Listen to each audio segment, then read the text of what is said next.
Eh,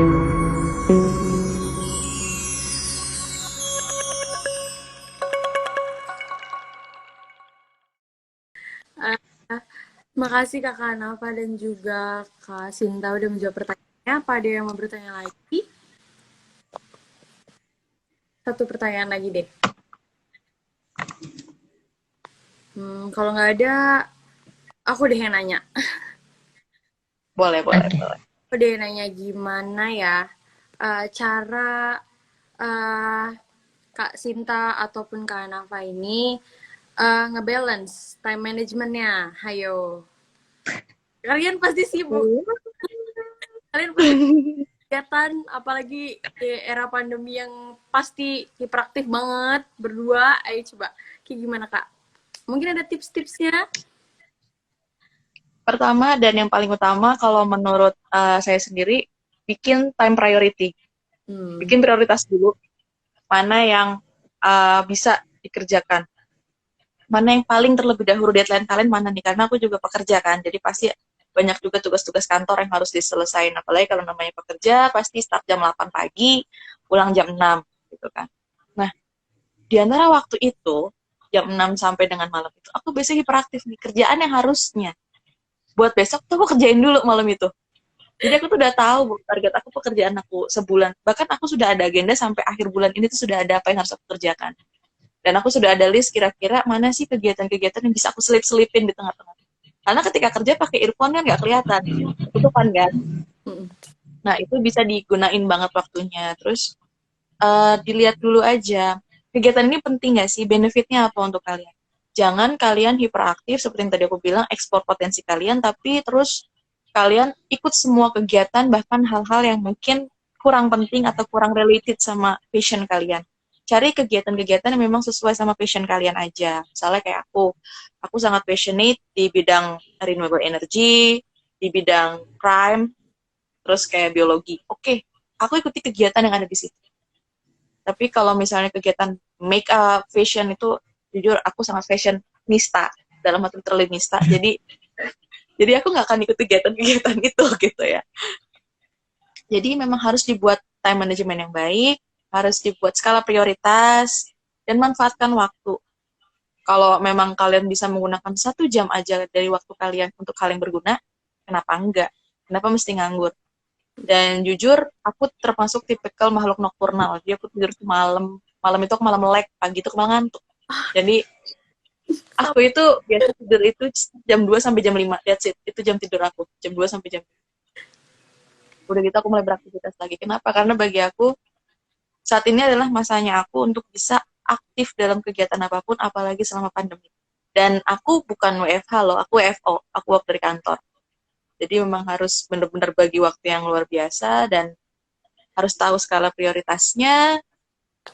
Dan satu lagi, jangan lupa untuk manfaatkan waktu semaksimal. Jangan gunakan gadget kalian hanya untuk status galau. Gunakan dating apps kalian hanya untuk memperbanyak pacar. No, jangan pernah lakukan itu. Nanti kalau ke gap repot. Jadi gunakan dating apps kalian hanya untuk belajar bahasa, memperluas bahasa kalian, memperluas jaringan pertemanan kalian juga, karena percaya atau tidak, salah satu dari mereka akan bisa menginspirasi kalian. Aku kayaknya ada relate juga nih sama Kak Sinta, tapi aku pengen jawab dulu untuk apa tadi closing, bukan closing statement ya. Oh ya, manajemen waktu ya. Nanti habis manajemen waktu baru kita ice breaking ya tadi. Kalau manajemen waktu, jujur kalau anak kuliah, jadi ini saya sering banget nih adu argumen sama orang tua. Kamu fokus kuliah, harus harus lulus tepat gitu kan. Fokus akademik gitu kan. Sering banget gitu kan. Kalau IP-nya turun, wah, kegiatannya tuh selalu dibawa. Nih, kamu kebanyakan kegiatan nih gitu kan. Kemarin nih tuh sampai berantem, bukan berantem sih, sampai ada argumen sama orang tua karena kebanyakan kegiatan, sampai tidurnya malam lah. Karena pribadiku sendiri emang saya orangnya nggak bisa insomnia, tapi gimana ya? Saya juga bingung sama tubuh saya sendiri. Kalau tidur siang gitu kan, tidur siang nih, ibaratnya 1 jam aja, ntar malam-malamnya melek, nggak bisa tidur sampai jam 11 gitu kan. Nah, habis itu kayak dari mikir, aduh bahaya nih kan kalau nggak bisa tidur gitu kan, cuman tidur siang dikit doang gitu kan. Dan akhirnya saya lihat tuh lagi buka YouTube iseng-iseng Ikigai konsep. ikigai konsep sama konsep skala prioritaskan gitu kan. Karena memang penting kita harus menjadwalkan segala sesuatu dengan terstruktur, apalagi kalau saya kan sendiri kuliah gitu kan. Jadi kuliah tuh banyak banget kegiatannya. LO harus apa jadi LO internasional, terus juga organisasi juga jalan gitu kan. Lomba juga jalan. Bayangin gitu kan, sampai teman-teman aja kaget. Sebanyak itu kegiatan yang dilakuin. Hanya seorang mahasiswa biasa di kota orang itu banyak kegiatan gitu kan. Memang waktu awal-awal kuliah nggak kelihatan hasilnya, belum kelihatan gitu kan. Di tahun pertama kuliah belum kelihatan. Pas di tahun 1,5 tahun, semester 3 ya semester 3 mau masuk ke semester 4 itu baru kelihatan hasilnya dan orang tua saya berhenti menyalahkan diri saya gitu kan karena memang ada benefitnya dan alhamdulillah kemarin kepilih dari jadi mahasiswa berprestasi gitu di kampus saya sendiri gitu kan dan akhirnya katingnya pada kaget gitu kan ih kok bisa gitu kan anak jagung di kampus orang gitu kan di kampung orang kok bisa jadi mahasiswa berprestasi gitu kan gimana nih deh gitu kan terus aku bilang kayak pandai-pandailah mengatur waktu memang waktu kuncinya itu karena saya sendiri bikin juga plan tapi kalau Kak Sinta sampai akhir bulan ya kalau saya sendiri planningnya itu per minggu tapi dalam 1 bulan itu udah ada kegiatannya mau ikut kegiatan ini nih yang prioritasnya yang mana-mana aja dulu gitu kan tapi dirinci lagi itu per minggu waktu sama keluarga kapan gitu kan terus karena saya sadar gak hanya kita fokus sama diri kita sendiri, waktu sama keluarga juga penting gitu kan. Dan mama saya pernah singgung gitu kan, pernah singgung sama saudara saya bilang, sama teman-teman saya bilang, sahabat-sahabat saya bilang, kalau diajak mana-mana sibuk mulu gitu kan. Akhirnya kayak, kayaknya ada agak yang salah nih sama manajemen waktu. Akhirnya saya fokuskan hari Minggu pagi itu harus kosong. Kenapa?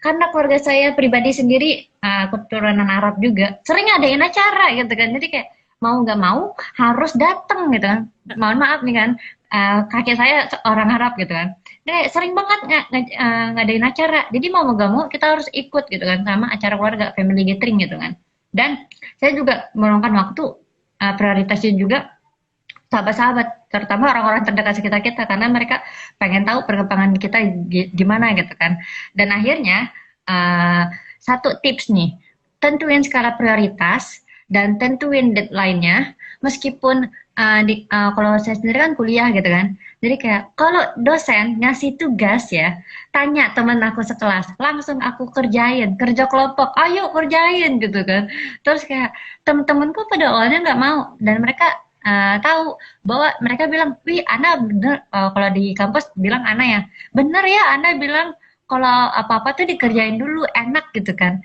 dan mereka akhirnya bisa main game gitu kan bisa jadi apa ya namanya kalau yang di kafe-kafe itu yang suka jaga-jaga kafe apa ya Barista. barista jadi nggak terbeban lagi gitu mereka kerjaannya karena apa kita udah nyelesain tanggung jawab kita gitu kan nggak hanya berhenti kita oh ya udah deh yang penting tugas kuliah selesai no big no gitu kan jangan hanya kayak kalian juga harus ngatur waktu buat pelajari materi diulang-ulang gitu kan minimal kalian kasih waktu luang untuk belajar 45 menit habis itu seterah deh kalian mau ngapain gitu kan karena kalau saya sendiri nerapin namanya belajar Pomodoro gitu kan kalau Pomodoro 30 menit 10 menitnya santai atau 30 menit lagi lanjut memang awalnya tuh bablas sampai waktu itu pernah 30 menit belajar sisanya nonton Netflix sisanya nggak inget lagi mau belajar gitu kan akhirnya kayak pertama itu manajemen waktu memang hal-hal yang krusial ya itu tadi kita pertama kalau mau fokus sesuatu jauhkan hal-hal yang membuat kita menunda gitu kan kalau di laptop jujur nggak ada aplikasi hiburan gitu kan nggak ada hanya untuk internship hanya untuk file-file kerja hanya untuk file-file aktivitas hanya untuk file-file kuliah jadi nggak terdistraksi gitu kan tapi andaikan HP di pinggir notif masuk TikTok, buka TikTok, bukannya belajar kan.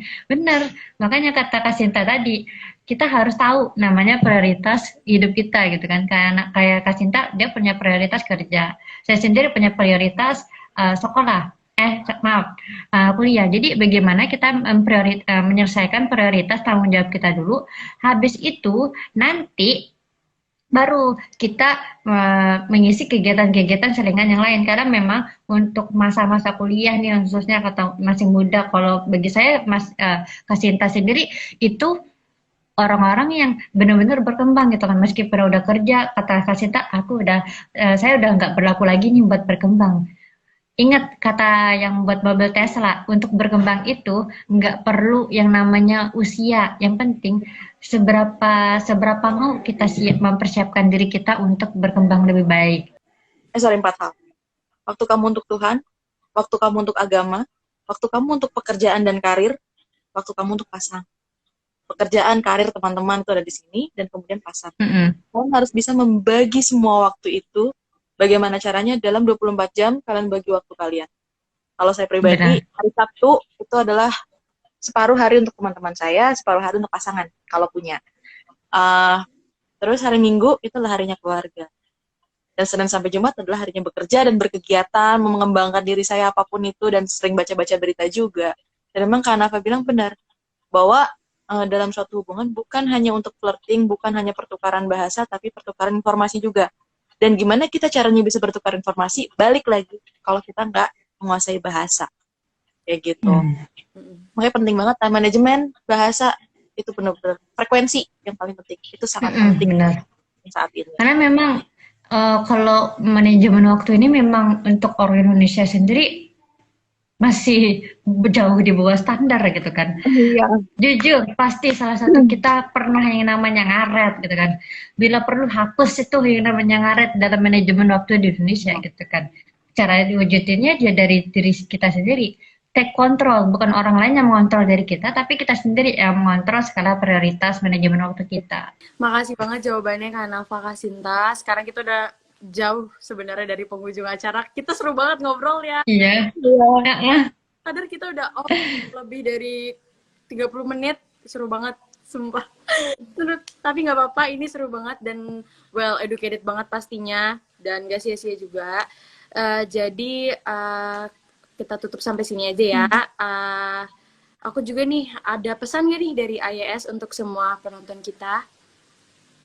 Oke, jadi kalau untuk pesan sendiri, balik lagi ke yang tadi aku bilang, kalau kalian nggak pernah mau berusaha keluar dari zona nyaman, gimana kalian bisa tahu apa yang bisa kalian lakukan? Dunia itu luas, jangan hanya terpaku pada satu posisi, jangan merasa minder walaupun kalian hanya anak daerah, jangan pernah ngerasa minder walaupun kalian anak dengan perekonomian yang biasa-biasa aja, karena hey, orang-orang di luar sana ada yang banyak yang bisa jadi orang yang sangat hebat.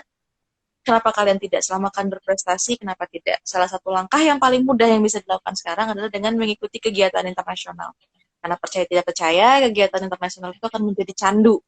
Dan salah satunya itu kalian bisa ikut dengan kegiatan IES, kalian bisa mulai follow dari Instagramnya @AsiaYouthSummit. Nanti di bio-nya itu juga ada mengenai guidelines-nya, apa itu IES, bagaimana cara daftarnya, pelaksanaannya seperti apa, itu ada semua di situ. Dan percayalah, investasi yang kalian lakukan dalam suatu kegiatan internasional apapun itu tidak akan pernah sia-sia. Dan itu malah jadi akan candu untuk kalian, tapi candu dalam hal yang positif. Kenapa?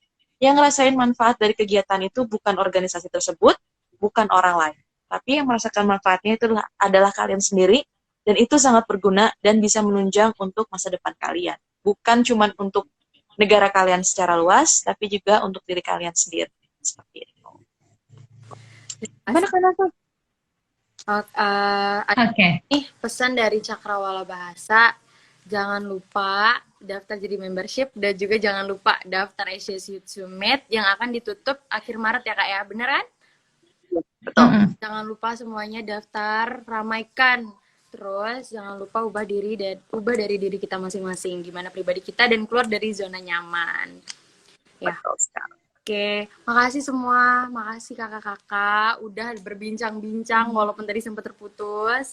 It's very very inspiring. Semoga semuanya yang bisa dengar ini bermanfaat juga. Makasih. Aku tutup ya. Terima kasih. Terima kasih. Dadah. Sampai jumpa di lain kesempatan. Sampai jumpa. Terima kasih Kak.